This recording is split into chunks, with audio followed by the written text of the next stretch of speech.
Affaire Joseph Kabila, l'ancien président de la République démocratique du Congo, aujourd'hui poursuivi par la justice. La justice de notre pays, et je peux même vous dire que aussi par la justice internationale, entre autres ici la Cour pénale internationale. Dans quelques temps, dans quelques jours, dans quelques semaines, dans quelques mois, dans quelques années si vous voulez, les mandats plutôt seront lancés. Et je suis avec vous ici. Vous vous rendrez compte et vous me donnerez raison. Deux accusations très graves à son endroit. Crime de guerre, crime contre l'humanité, trahison, participation au mouvement insurrectionnel. Kabila, auteur de guerre en République démocratique du Congo. Et le Sénat le livre en justice. Tous nous avons suivi le réquisitoire du lieutenant général, le procureur militaire, si vous voulez, le procureur de la haute cour militaire, qui a sollicité auprès du Sénat la levée des immunités de Joseph Kabila afin d'obtenir maintenant l'autorisation de poursuite pour des crimes, comme je l'ai dit ici, crimes de guerre, crimes contre l'humanité, trahison, participation au mouvement insurrectionnel. C'est vrai qu'on a commencé le débat ici, la loi sur les anciens présidents, ainsi de suite. Évitons de couverture. C'est autant avec Matata, nous avons parlé ici. Les immunités ne peuvent pas être une couverture. Mais la place de la population, c'est à quel niveau? Vous avez l'argent de l'État. Vous détournez l'argent de l'État. La population souffre. Vous, individus, vous avez pris l'argent. Lorsqu'il faut vous poursuivre, vous dites non, d'abord les immunités. Et la place de la population, vous laissez où? Vous savez combien de gens souffrent à cause de ça? Combien de gens ont perdu de vie à cause de ça? Mais l'individu lui-même a pris l'argent et il veut se protéger. On veut le protéger du fait qu'il soit député, du fait qu'il occupe des fonctions. Non. On est humain. La fonction n'est que un temps qu'on bénéficie pour la gestion de la société et il faudrait que les gens pour qui on dirige puissent se retrouver à travers vos actes lorsque vous avez des responsabilités, lorsque vous avez la fonction. Mais chez nous, nous vivons le contraire. Le cas Joseph Kabila. Vous avez été président de ce pays pendant 18 ans. Mais comment vous pouvez à ce jour, en tout cas, vous retrouver du côté des mouvements insurrectionnels? Comment vous pouvez oser trahir votre propre pays? Comment vous pouvez être auteur moral des crimes contre l'humanité, crimes de guerre? Ces crimes-là sont commis contre qui? Contre les Congolais, les citoyens que vous avez censé diriger hier, ou sinon que vous aviez dirigé hier. Mais c'est cruel, c'est grave. Et nous avons l'habitude toujours de simplifier les choses. Kabila, c'est un individu. Vous imaginez le nombre de gens qui sont partis aussi. Combien seraient aussi président de la République? Combien occuperaient aussi de hautes fonctions au pays? Mais on a fauché leur vie comme ça. Et là ne compte pas. C'est un individu parce qu'il a eu à gérer le pays. C'est celui-là qui est plus important. Non, ne réfléchissons pas comme ça. On est qu'humains. Nous sommes tous égaux devant la loi d'ailleurs. On tue des milliers de Congolais et finalement on se rend compte que voilà, le responsable est celui-ci. Et nous disons, nous devons défendre cette personne-là. Au moins que les accusations soient fausses. Mais si les accusations sont vraies, mais c'est très grave, non, s'il vous plaît. Comment nous avons finalement un tel comportement aujourd'hui? Même devant les évidences, nous avons des postures de protection des individus. Mais c'est quoi ça comme affaire? Contre votre propre pays, contre vos propres frères et sœurs qui ont péri. Les gens qui souffrent chaque jour. Moi, j'ai la chance d'arriver souvent dans des camps de réfugiés. Mais c'est inadmissible d'observer la scène.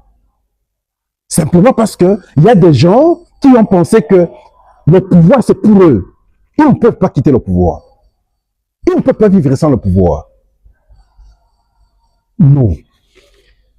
Nous avons suivi le rapport de la commission spéciale du Sénat. Présente les infractions. La première infraction contre Joseph Kabila.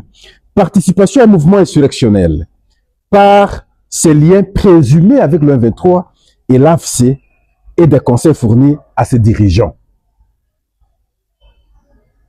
Deuxième infraction, trahison pour le soutien au projet de renversement des institutions constitutionnelles. Troisième infraction, participation à des crimes de guerre en raison d'appui. Quatrième infraction, témoignage de Eric Nkouba, cofondateur de l'AFC. Et nous avons suivi Eric Nkouba, selon le procureur, l'auditeur général, qui a dit clairement que le témoignage d'Eric Nkouba, où il affirme qu'à Kampala, il avait entendu Kabila encore qu'ils étaient à trois, échanger avec des personnalités rwandaises sur le plan d'assassinat de Félix-Antoine Tshisekedi.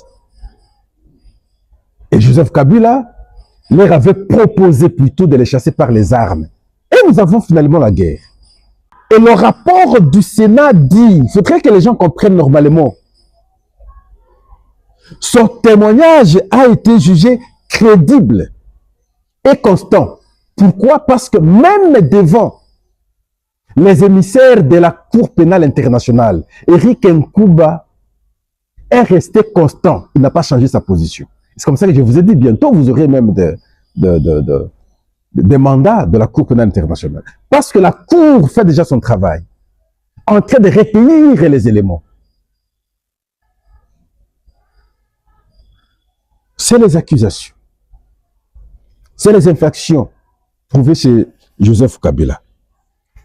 Et le Sénat n'a pas trouvé d'autre voie que de décider de lever les immunités de Joseph Kabila. Autoriser finalement l'auditeur général, lieutenant général, juge, d'ailleurs, il faut dire ainsi en même temps, à la haute cour militaire. Non, lui n'est pas juge. Lui, il récolte les infractions. C'est comme le parquet. Il a démontré. Et le Sénat dit, vous pouvez maintenant le poursuivre. Nous vous autorisons. Nous enlevons ces immunités et nous vous donnons également l'autorisation de pouvoir les suivre. Et le Sénat va au vote. C'est pratiquement tous les sénateurs qui ont voté pour le départ ou la levée des immunités. 5 sénateurs seulement ont voté contre. 3 bulletins nuls. Tout le reste, dans l'unanimité, comme les membres du rapport d'ailleurs, les membres de la commission, les membres de la commission étaient dans l'unanimité, tout le monde était pour la levée des immunités et l'autorisation de poursuite. Pourquoi? Parce qu'ils étaient en face de réalités irréfutables, des éléments présentés par la haute cour militaire. Mais c'est cruel. Alors nous constatons que Joseph Kabila n'a même pas respecté le Sénat. Et vous allez comprendre aussi à travers l'analyse ici. Le président du Sénat l'envoie l'invitation. Et nous nous sommes rendus compte qu'il a reçu l'invitation. Vous allez comprendre à travers ces tweets ici. Il a reçu l'invitation. Il n'a pas répondu à cette invitation. Mais un jour après, il tweet pour démontrer à la face du monde qu'il avait toute l'information. Donc clairement, nous avons compris qu'il avait boudé le Sénat. Il n'a pas voulu répondre. Il a délibéré prendre une telle position, clairement, ne pas maintenant répondre à l'invitation du Sénat. Même en distance, nous avons dit, c'est vrai que peut-être qu'il ne saura pas venir physiquement, mais même de là où il est, il peut envoyer le message. De la même manière que Matata Ponyo a boudé la Cour constitutionnelle. c'est de la même façon que Joseph Kabila boude ou a boudé le Sénat. Tout coule, tout passe, rien ne demeure. Héraclite d'Éphèse. Qui eût cru qu'à ce stade, Joseph Kabila, qui a su jouer avec la psychologie des gens, faire croire aux gens que c'est l'homme intouchable, le plus fort d'entre nous.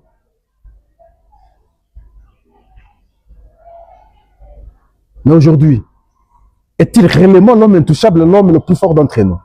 Je vous avais expliqué le sens du pouvoir. C'est l'addition de nos forces et nous donnons à une personne. Et le jour où nous décidons de retirer maintenant nos forces, mais il redevient comme petit citoyen. Homme intouchable. Mais le pays est ici, il est en dehors du pays, il a fui. Il y a quelqu'un qui me faisait un témoignage la fois passée qu'il n'a jamais supporté. Il a toujours eu peur de Jean-Pierre Bemba. Voilà comment il a fait. Aucune poursuite. Il se retrouve à l'extérieur du pays. Mais à travers le tweet ici, il y a même des menaces, il y a les actes de sabotage, et vous allez suivre, nous analysons. Quelques heures après cette décision au Sénat, c'est Joseph Kabila qui fait des tweets. Le premier tweet, j'en ai deux ici. Le premier, il dit ceci. Je découvre avec amusement, s'il vous plaît, le concept. Je découvre avec amusement que pendant qu'on m'envoie une convocation publique, donc lui reconnaît, il découvre, tout en jouant, tout en s'amusant, donc on l'a envoyé maintenant une convocation publique, il continue, il dit, d'autres personnes prennent la route de Josbourg pour venir échanger discrètement, donc avec lui. Donc il veut accuser certains sénateurs qui sont allés échanger avec lui à Johannesburg. Il dit, quelle mise en scène grotesque qu'ils arrêtent le théâtre. Je ne suis pas un figurant dans leur naufrage. Et donc, vous comprenez qu'il a reçu d'abord le message. Il a reçu l'invitation, il n'a pas voulu répondre. Mais quelques temps après, lorsqu'il y a condamnation, lui, tout, ça veut dire qu'il répond. Ce qui n'est pas bon. Il avait pris connaissance bien avant. Il parle de la mise en scène, il parle du théâtre. Mais non, si c'était un théâtre, vous seriez ici. Si c'est un théâtre, vous seriez ici. Si c'est un théâtre, vous ne pouvez pas fuir le pays. Bien avant, il n'avait jamais un mandat contre vous. Il n'y a jamais de poursuite contre vous. C'est maintenant qu'il y a l'autorisation de vous poursuivre. Mais pourquoi, déjà avant, vous avez fui le pays? Si vous étiez un homme fort, et vous considérez que tout ce que les autres font là, c'est du théâtre. Donc, la vraie vie, c'est chez vous. Mais pourquoi vous avez quitté le pays? Pourquoi vous avez fui le pays? Pourquoi vous n'êtes pas rentré au pays? Pourquoi vous passez des pays étrangers, d'un pays à un autre, et alors que votre pays est là? On ne peut pas minimiser les institutions de cette façon. Le deuxième tweet de Joseph Kabila, l'ancien président de la République démocratique du Congo. Je prends acte de la décision du Sénat de lever mes immunités. Et là, il ne complète pas. Parce qu'on n'a pas qu'à lever les immunités, on a également autorisé les poursuites judiciaires. Mais lui se limite à dire à lever les immunités. Il prend acte, mais il ne sait pas prendre acte quant aux poursuites judiciaires. Son geste est un acte politique pour lui, pris dans un contexte de panique généralisée au sommet de l'État. Ah, je ne sais pas le propos ici. De mon point de vue, j'imagine que c'est trop fort. Et donc, les accusations dont on parle, on peut me confirmer. Comment toi, tu peux déjà dire qu'au sommet de l'État, on panique?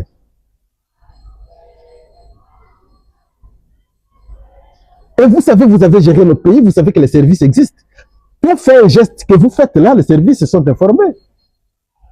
Vous ne pouvez pas dire ça. Je n'ai jamais fui mes responsabilités. Ah, mais si vous n'avez jamais fui vos responsabilités, venez affronter maintenant vos responsabilités.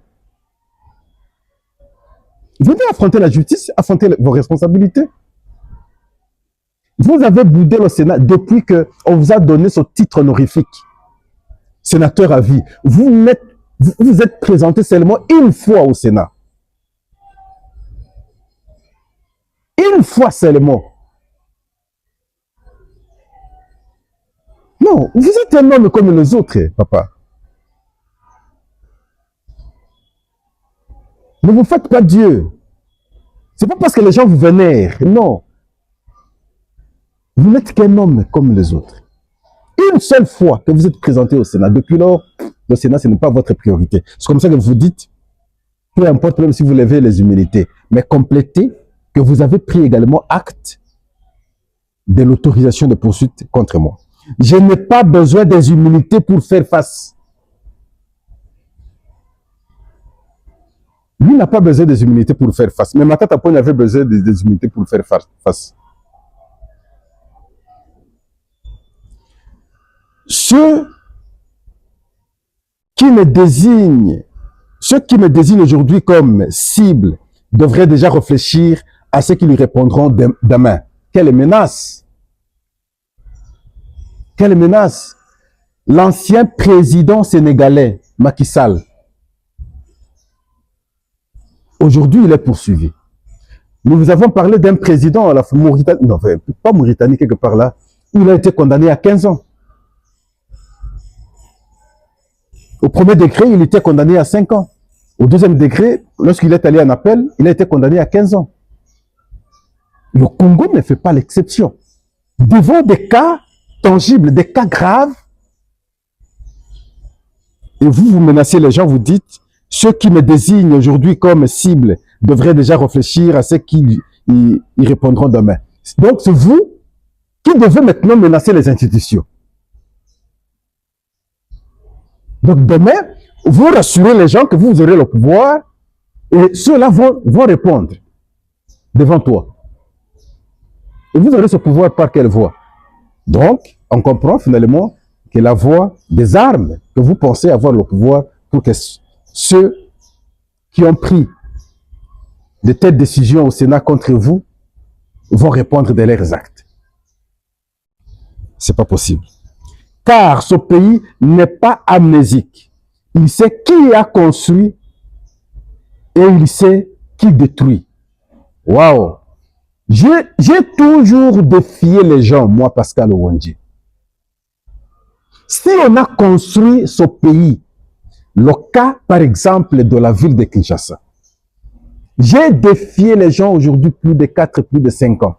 Et je l'ai fait depuis que Kabila prenait le pouvoir dès le début en 2001. Et je le faisais même bien avant quand nous Laurent Désiré Kabila était au pouvoir. J'avais toujours mon micro et je le disais.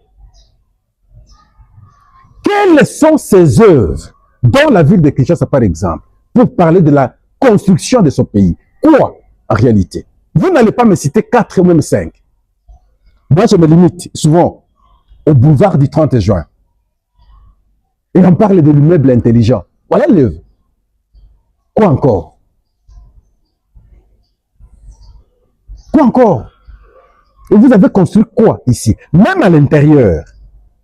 Vous avez construit quoi dans nos provinces, s'il vous plaît, pendant 18 ans au pouvoir? Oui, effectivement, le pays n'est pas amnésique. Moi, je ne suis pas amnésique. Dans nos provinces, vous avez construit quoi? Un aéroport, des écoles, des hôpitaux, des routes. Quoi en réalité vous aviez construit à l'intérieur du pays pour dire que vous avez construit le pays?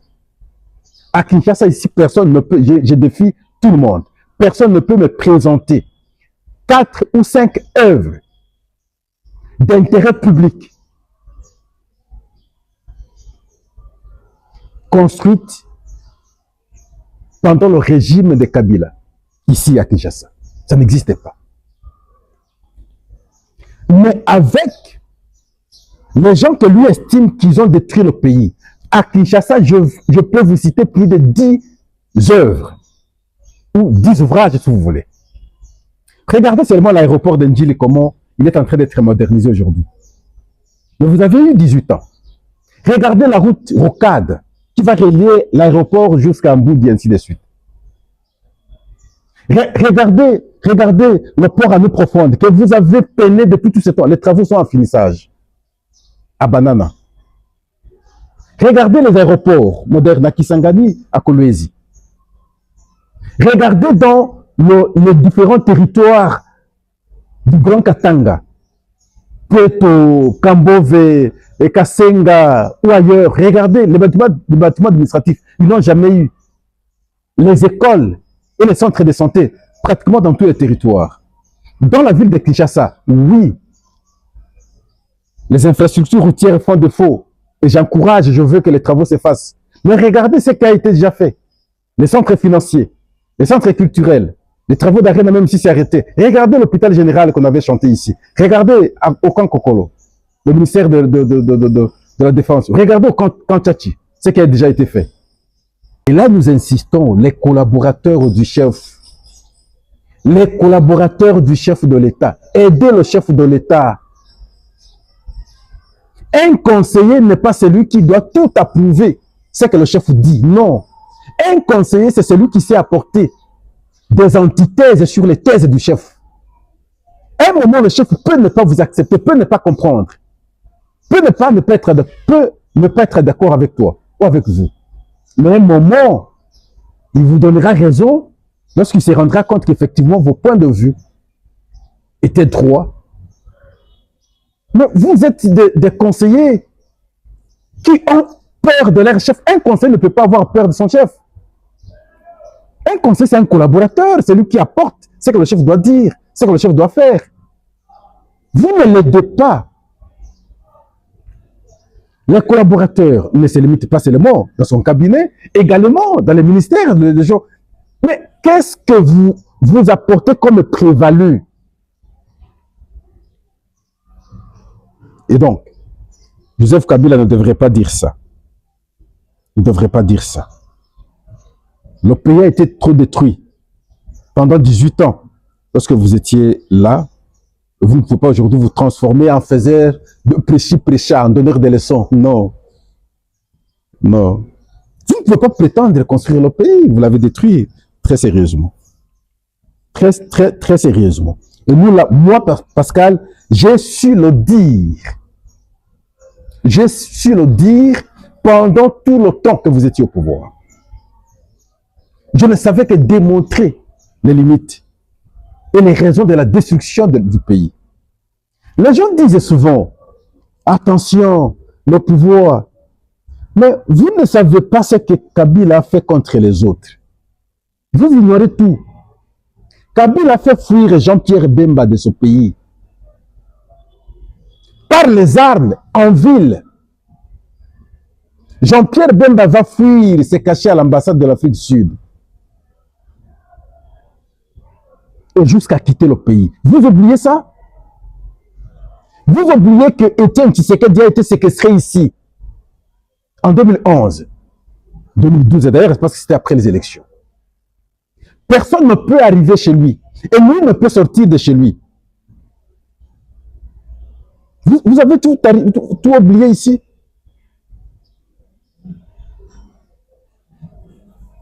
Vous avez oublié tout ce que nous avions comme mort, les conséquences ici des villes mortes, tout ici dans la ville de Kinshasa. Vous avez tout oublié. Vous avez oublié le nombre de morts que le Congolais avait perdu des gens en 2011 pendant la campagne vers l'aéroport. Lorsqu'on partait accueillir Étienne Tshisekedi, vous avez tout oublié. Vous avez oublié qu'on a incendié des sièges de partis politiques ici où les personnes sont calcinées à l'intérieur. Vous avez tout oublié. Vous avez oublié que nous avons engagé les débats ici de fausses communes, de Maluku. Vous avez tout oublié.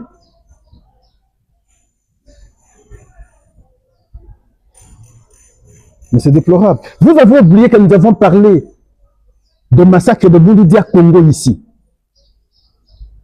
Avec Nemwanda Ntemi. Vous avez oublié?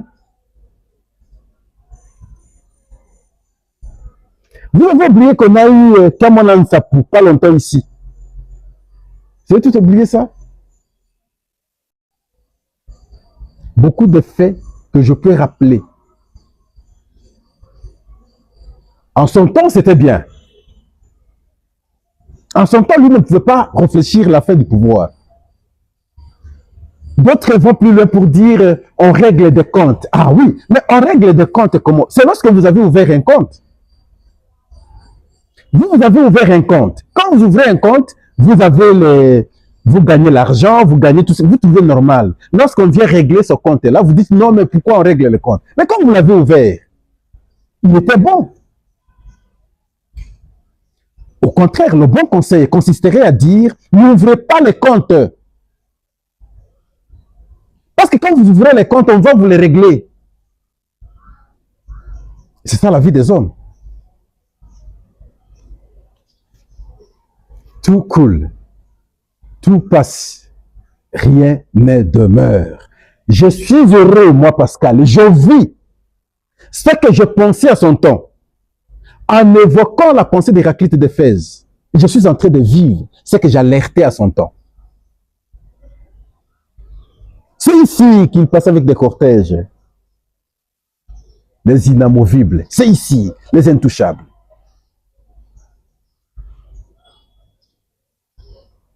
Non, je préfère m'arrêter ici. Parce que simplement, vous qui me connaissez, vous savez ce que j'ai mené comme combat pendant ce temps dur, les temps difficiles de la même gestion, et j'étais parmi les gens qui savaient hausser la voix et dénoncer. Et je le fais pendant beaucoup d'années. Et j'ai accepté de me sacrifier comme ça pendant beaucoup d'années. Et je suis en train de vivre aujourd'hui ce qu'on appelle changement. Et je comprends l'être de l'homme. Vanité de vanité.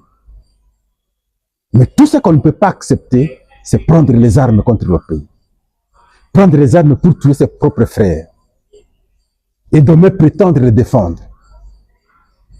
La moindre des choses d'aujourd'hui, M. Joseph Kabila, c'est de venir répondre devant la justice, mettre en cause toute accusation et permettre à la justice de trancher définitivement pour votre cas. Ce serait alors une très bonne chose. Alors, merci, au revoir, n'allez jamais ailleurs, c'est ici.